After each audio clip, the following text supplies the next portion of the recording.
At panghuli, Ginoong Banat Bay.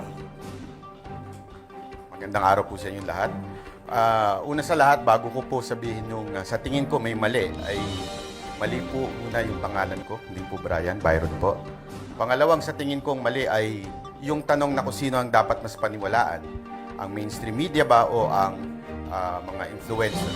Siguro mas magandang sabihin natin o itanong natin kung ano yung sinasabi, hindi kung sino yung nagsabi.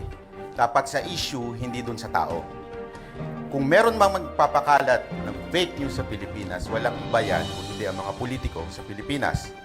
Unahin na natin ang ating Pangulong si Marcos, na kung saan sinabi niya na walang baril na pumasok sa KOJC Siege.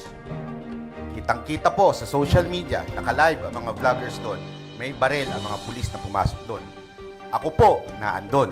Nakita ko ng aking mata na may dalang mahabang baril si Torre.